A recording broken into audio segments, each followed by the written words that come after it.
बातमी नाशिकमधून आहे। आज बाळासाहेबांच्या जयंतीदिनी ठाकरे गट आगामी लोकसभेचं रणशिंग फुंकणार आहे। आज नाशिकमध्ये ठाकरे गटाचं महाअधिवेशन पार पडतंय। पक्षामध्ये फूट पडल्यानंतर ठाकरे गटाचं पहिलंच अधिवेशन होत आहे। या अधिवेशनामध्ये उद्धव ठाकरे पदाधिकारी आणि कार्यकर्त्यांना मार्गदर्शन करतील। या अधिवेशनामध्ये ठाकरे गटाकडून 5 ठराव मांडण्यात येणार आहेत। मराठा आरक्षणावरून सरकार विरोधात निषेधाचा ठराव मांडला जाणार आहे आणि संध्याकाळी नाशिकच्या हुतात्मा अनंत कानेरे मैदानावर उद्धव ठाकरे यांची जाहीर सभा होणार आहे। विशेष म्हणजे तब्बल 30 वर्षांनंतर नाशिकमध्ये शिवसेनेचं अधिवेशन हे पार पडतंय। थोडे कॅमेरामॅन प्लीज चला पुढे चला।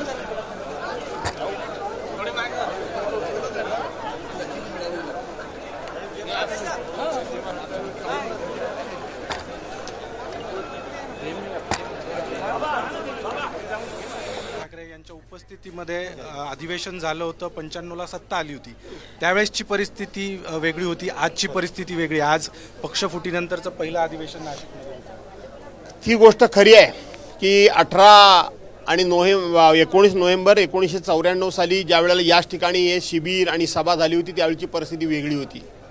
त्यावेळची परिस्थिती होती ते आमचे विरोधक होते, त्या विरोधकांबरोबर लढायचं होतं। आजची परिस्थिती वेगळी आहे। आजची परिस्थिती आमचे घरचे घरभेदी आहेत, त्यांच्या विरोधात लढायचं आहे। त्यामुळे तुम्ही म्हणता ती परिस्थिती वेगळी आहे, ही खरी आहे, परंतु त्यावेळचा लढणारा पण देखील शिवसैनिक होता आणि आजचा लढणारा देखील शिवसैनिक आहे। तो त्या वेळच्या त्या परिस्थितीनुरूप समोरच्या माणसांना पुरून उरल्याशिवाय राहणार नाही। पण त्यावेळेस राज्यात युतीची सत्ता आलेली होती त्या अधिवेशनानंतर। तो चमत्कार आता पुन्हा या अधिवेशनानंतर उद्धव ठाकरे घडवू शकतात। 1994च्या अधिवेशनानंतर राज्यामध्ये महायुती आपल्या युतीची सत्ता आली होती, तेव्हा महायुती वगैरे नव्हती, युतीची सत्ता आली होती। आज देखील चमत्कार घडेल। या अधिवेशनानंतर महाराष्ट्रामध्ये महाविकास आघाडीची सत्ता येईल। एकूणच काळाराम मंदिरात काल आरती झाली। कालचा दिवस खरं तर देशभरात उत्सवासारखा साजरा केला गेला। शक्ती प्रदर्शन काळाराम मंदिरात आपल्याकडून करण्यात आलेलं होतं।